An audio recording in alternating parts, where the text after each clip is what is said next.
All right, hello. This is the second video in a series of videos on how to do QGIS mapping. If you haven't seen the first video, I strongly recommend that you watch that one before this because this video assumes a lot of knowledge from that video. So for this video, this is going to be a very basic ID manipulation case, which is a case in which you have precincts which are unique to individual counties but which are not unique to the state as a whole. And for this case, we're again going to be using data from the voting election science team.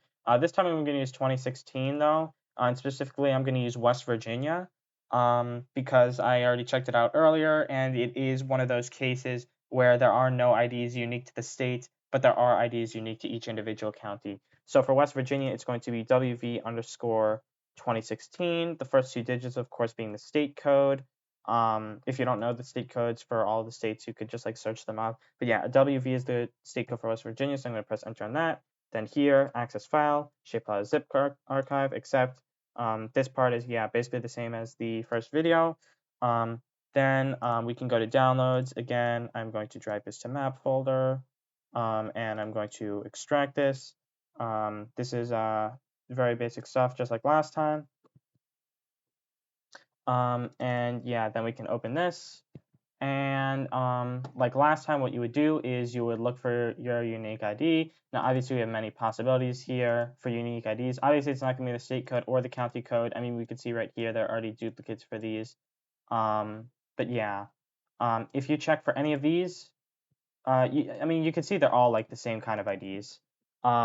So they should all be the same. But yeah, if you do a remove duplicates on any of those three, you will see that there are, as it says, yeah, lots of duplicates. So there is no unique ID in this thing. We have to create it. Also, after you do this remove duplicates, make sure to press undo, because otherwise you're just accidentally like deleting a ton of those IDs and it's going to mess up like the whole thing. So make sure you press undo after you do the remove duplicates. And yeah, so basically what we're going to need then is we're going to need our county ID, and then we're going to need one of these three other IDs. I'm just going to use this one, the VTDST ID. For this election, let's last time we did president, let's do governor this time. So we can see those are the ones was G16 gov, because remember the three letters after the G16 are office. So gov is governor, so I'm going to select this one, this one, this one, this one, and this one, and then Control C. And I did Control click for those, so it also copies the other IDs. Then we can go into Excel, and so if this, yeah, then we can paste this here. And now for the new ID, for the ID that we're going to use making these two, I'm going to title it, as I said, new ID. Yeah, I mean, you could title it whatever else you want, as long as you're able to remember it. And then what I'm going to do for that is I'm going to do equals and then the county, and then we can use an and symbol. And then what I like to do is between the two different IDs that we're using, I like to create a dividing thing, which very clearly separates the two, because otherwise, yeah, I'll show that in a new sheet actually. Let's say we have like ID1, ID2, and your ID1 value is like equals 0, 1. No. Let's do like 101, and then for this one we could do 10. And then for ID2, we can make it 10 and 110. So now if we just join these two, if we did just this, and then we copy this and paste down here, we could see it gives the exact same ID. But then if we did like a dividing thing between them, so if we did this and quote dash dash a dash dash quote, and first of all, these quotation marks, they basically paste this thing as text. And this thing is fairly arbitrary. I just use, this is the standard thing that I use for all of my dividing things, and it's just like, yeah, it basically ensures that there are no duplicates. So if I do that and if I do that and then and ID2 and then copy this and paste like this time they are unique. So that's the purpose of adding a dividing thing in the middle. And so yeah, like I said, I'm going to do equals this, and then the and symbol, the quotation things, dash dash a dash dash, another quotation thing. So this is text. This first thing is the cell, this thing after is text, and then we can do the and symbol, and then the B2 cell. And so now this is our new unique ID. Then we can do Control C, yeah, this is the same thing as pasting the D minus R as earlier, the thing I did with like the control down and control up. I'm not going to go into that again. And then again, we could select this, and to make sure that there are no IDs, we could do remove duplicates, continue with current selection, remove duplicates, press OK, and we could see no duplicates found. So that worked fine. Now I'm going to create my D minus R. I'm going to, yeah, I'm not going to create the total and the DPCT and RPCT like I did in the last video, because I already showed you how to do it with just the D minus R. So yeah, D minus R. And if you don't know what I just did with like the control down, control up thing, you should really watch the first video. So yeah, now we're done with this because we have our D minus R on our new ID. And then we can press X, and I'll say this as WV_final. And then I'll close this out too. Don't save. And then I didn't open QGIS. I thought I had it open, but I didn't.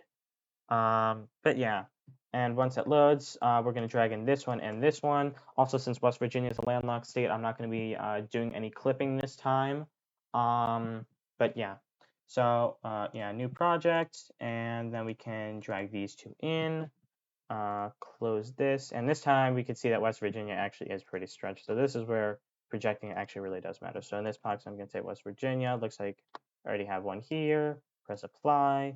And then before we join it this time, we already have the new ID in our data sheet, but we also need the new ID in the shapefile, because yeah, these IDs are still the same as what was in the original DBF. So we have to right click, and then this time go to open attribute table. And then we can click this button up here, which is open field calculator, or control I as it says. And then output field name, I wanted to set the same thing as what it was in the other things. So I'm going to set to new ID. And then for output field type, make sure to set text unlimited length. And then for this expression, we're going to type concat. And then sort of like in Excel, we're going to be joining our first ID and then the --a thing, which is like our separator, and then the final field. So remember, our first one was the county FP field. So you can see that that's this thing right here under fields and values. So double click that, and then we're going to want a comma. These spaces are fine, by the way it is. And then after that, we can do a space, or wait, no. Yeah, we're going to want to do only an apostrophe, not a quotation mark like in Excel. An apostrophe, and then --a another apostrophe, and then space, comma. And then after that, we want the VTDST because that was the same thing we used in Excel. So that's this thing. We can double click and then do a closing, or well, first on the previous thing, you could see it says expression is invalid, and then we do the closing parentheses. We can see like it does like 021 --a 0000001. So basically that shows us that it's exactly what we want to be, and then we can press OK. And then if we scroll to the right, we can see our new ID is created here, and it's exactly the same as what it was in Excel. So now we have our matching IDs in both the shape, in both the shapefile and the our data file. So then we can right click this, properties, and after this, it's basically the same as the previous stuff. We can go to joins plus new ID and new ID, OK, apply, symbology. I'm just gonna turn these to that for now. And then edit, and then I'm just going to quickly go through the formula just to show you that it worked. Scale underscore linear, fields and values, this one, and then we can delete the space there. And then if we press apply, we can see that it works like that. And now we have the 2016 West Virginia gubernatorial election. So yeah, that's the basic thing for ID manipulation with two IDs. Make sure to stick around for the next few videos where I go into more depth on ID manipulation. And yeah, that's it.